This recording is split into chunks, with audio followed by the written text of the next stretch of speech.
Why, hello. Welcome to Design Lab. I'm Adam. Today, we're looking at another life-changing comic book. We look at comics all the time. I don't know why I'm referring to myself as we. I look at comics all the time, art and stuff. So if you like art and comics, hit that subscribe button and don't be left out in the cold. Today, we're jumping back to 1949, 50, somewhere. Actually, it's both because it was published January. Batman, I guess, was published every 2 months. They hadn't realized what a cash cow it was, whatever reason. So, anyways, I saw this issue of Batman featuring not just Batman, but Bat-Hombre. And I'm like, that looks incredible. What is that? And I dove right in. So we're going to look at the story of the Bat-Hombre. Who is the mysterious Bat-Hombre? That's what we're going to find out today on Design Lab. So, let's take a look. Skip the ads. All right, get right to it. The art, signed by Bob Kane, but not by Bob Kane. Definitely not by Bob Kane. Bob Kane is the co-creator of Batman, who kind of took too much credit for him and left. Anyways, the art, I'm pretty sure, is by Dick Sprang. Great Batman artist, but not Bob Kane. Bob Kane was just getting the checks and raking in money, apparently. So, Bat-Hombre, who is this mysterious guy? What's going on? To find out, we're going to turn the page. Basically, it's Batman with a mustache and a blanket instead of a cape, because some bats, they have blankets instead of wings. So we're going to find out what happened. And so it begins in Gotham, in America. We're not yet south of the border. And there's a parade for some president from Mantegua, a tiny Latin American republic you've never heard of because it doesn't exist. And it begins with the most ridiculous thought on this guy. He's having a parade. I mean, come on, nobody's heard of this guy and you're having a parade for him, whatever. So, such a wonderful reception from these Americans. I'm glad I decided to make the trip now. Who knows, in my ill health, next year might be too late, ... and it will be too late, as we'll find out. I don't know who this other guy is in the top hat with him. Who knows? So anyways, Batman and Robin are watching the parade because that's something they do, is watch parades. And Batman's like, hey, who's that no good doer? Well, looking very suspicious down there. And sure enough, the guy runs up to the president and says, I'm going to kill you like a dog. Really long speech. I mean, you think he would shoot first and then maybe say something, but it gives Batman and Robin time to swoop down, beat the shit out of him, and what is this? So anyways, back in the hotel room, Batman's like, thank you for saving my life. By the way, Batman, I've heard of you and I had a dream.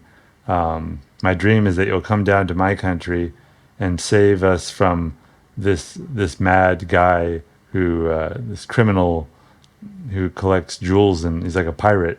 He's got a bird on his shoulder. And what I really don't like about him is that he kills people, but instead of just like killing him, he has his bird. He says like, Diablo, for this, I'm sorry, Pancho. So Pancho, no, Diablo's the bird. That's right. He says, for this, anyway, he's basically, I don't know what I'm saying, but he has the bird. So the guy will live or die. And the bird says, kill him. So anyways, apparently sometimes he does say, no, not now. I don't know why the bird would say that. I mean, I'm sure he's just they play cassette tapes or whatever, that records back then, and some people live and some people die, and for that the president's like, oh, that's bad. So the president has this dream, though.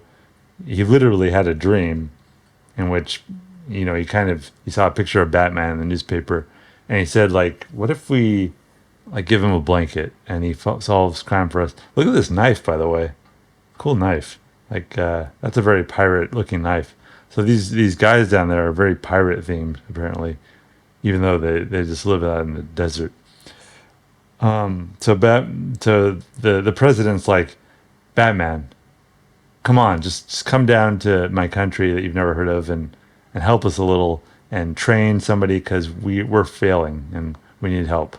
So it's weird. Batman has to like ask permission from Commissioner Gordon, and this is clearly is it Batman goes through different eras of how well he's considered like an arm of the law, and how so apparently this is when 1950s when Batman was really like he basically worked for the government. He's like a G-man. Look at his ears, by the way. He actually has like a hole in his ear. It's wild. So Commissioner Gordon, who's looks like he's made out of molasses, says, "Yeah, just we care about this country that we've never heard of. So go down and help them." So he goes down there over the Caribbean. We don't know exactly where it's at. It's like an island or it's Argentina. It doesn't matter. He gets down there, and the first thing he does, the president looks horrible every time they see him. He's getting worse and worse. So we know he's going to die. I don't know if this is the same guy in the top hat. This guy in the back, his uniform always seems to match pretty well with the president's though.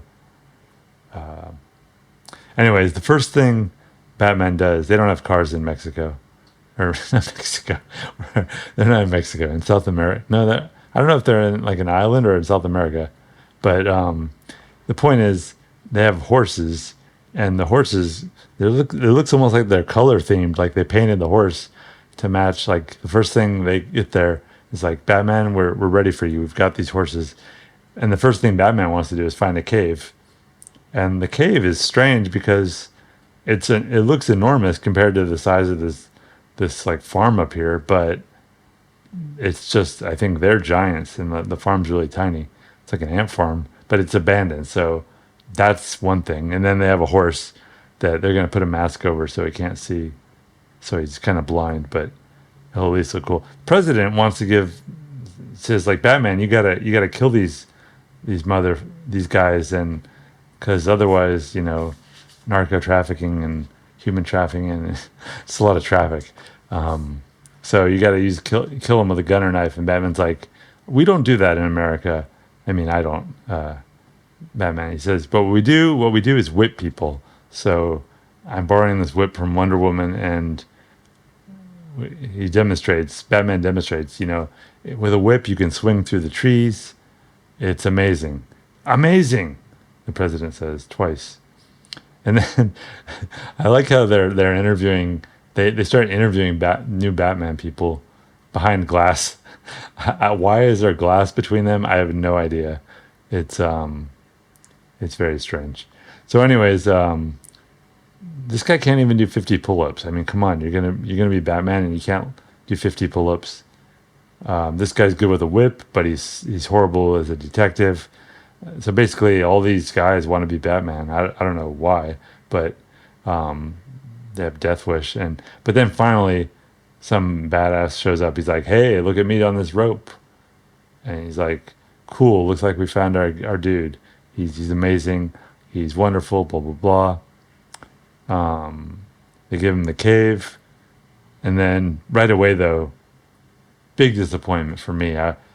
I was really sad to learn that this guy is just he's working for the enemy, for Papagayo, the devil pirate bandit running the country. But anyways, this Batman is not a very good detective, I have to say. This Batman, he doesn't notice things. He gives out utility belts and blankets right away. Like, he doesn't even like vet the guy. And he trains him. The president's all happy and sweaty and like, "Cool, thank you. I can die in peace. You've made my day, Batman." But then back at the villains, like, they're celebrating. It's like, "Batman's so stupid." But well, for some reason, I think they get drunk. This Batman gets Bat-Hombre. He gets drunk. They're drinking, and the parrot changes shoulders. The parrot's like, he when they get drunk, he changes shoulders, and he tears. By the way, here's an ad for some gun. Just they sneak that in, like, very themed ads. I bet they charge the advertisers extra. Anyways, he rips Batman's costume shoulder, the uniform, And Bat-Hombre is like, oh no, Batman's gonna notice. We're screwed. But Batman, sure enough, he notices. What he should have done is just change the blanket. Batman might have said, "Hey, why are you changing your blanket?" And Bat-Hombre would be like to mess with villains, to keep things, shake things up. But Batman notices he's lying.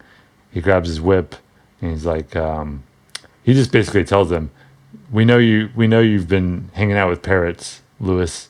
And so they grab him. They throw him in jail. And again, this Batman is kind of stupid because they don't even take his utility belt, which, if you have your utility belt, you can blow your way out of jail. And sure enough, Batman blows his way out of jail. By the way, though, Batman says, like, we screwed up Robin. There's no Bat-Hombre. So Batman really cares about this president, because he knows he's dying. He's like, this guy's obviously dying. We have to keep him happy. And he wishes him Godspeed. By the way, I didn't mention this earlier. Let's go back to the beginning. There's one when they sack the guy that was going to kill the president. Look how fast, but moving with the speed of light.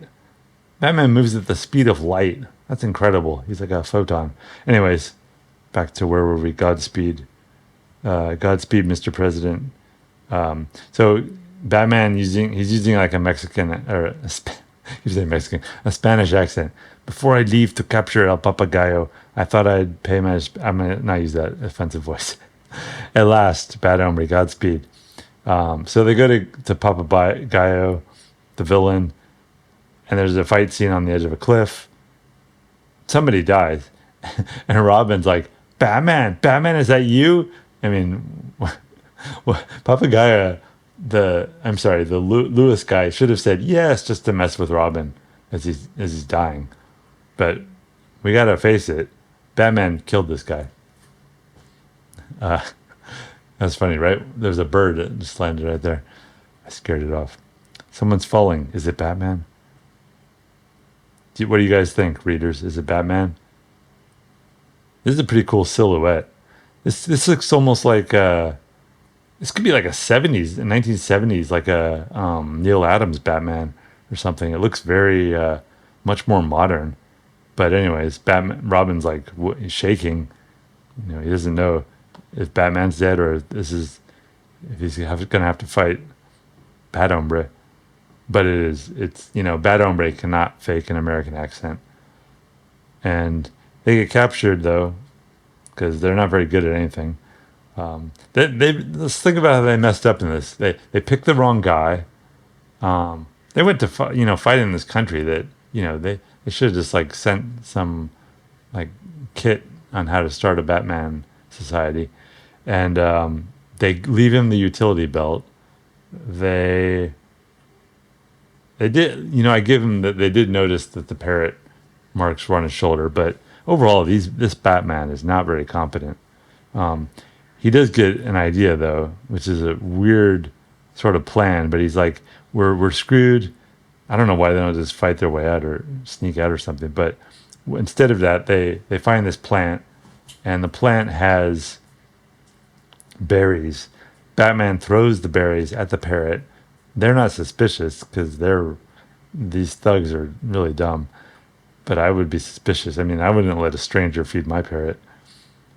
And then they're like, should we kill Batman? And strangely enough, the parrot has a new phrase. He says, kill them, but give them whips, make them beat themselves to death with whips, which is a weird thing for a parrot to say, but very specific. But it turns out it's Batman using ventriloquism.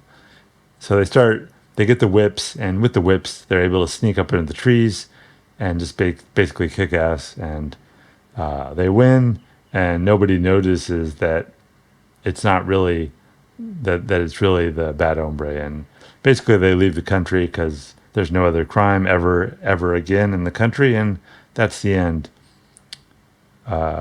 Ends with a complimenting Robin, complimenting Batman. There's a neat trick, basically really bad explanation of how he paralyzed the bird's vocal cords. Yeah, anyways. What a nightmare. So I did like the change of scene into a more of a rural setting with horses and mustache Batman. I did not like how I really hoped this would be the beginning of a entire Bat franchise in South America or wherever it takes place, but unfortunately it wasn't, and we'll never get to see Batman with a mustache and a blanket again. So if you want to read this, though, it's available. Batman number 56 from December 1949, January 1950, on the cusp edge of the 1950s Batman, which, like I said, is a very I like this color. I mean, this cover. The dimensions are more like magazine dimensions, and the proportions are kind of strange because the horses are kind of huge, Batman's kind of small, and then there's these women in the front who are the emblem of the South American country, whatever it was called, Mantegua or whatever. And yeah, so stay tuned. Next time we'll look at something not from 1950. I have a much more modern comic coming up. Stay tuned and we'll see what it is. Bye.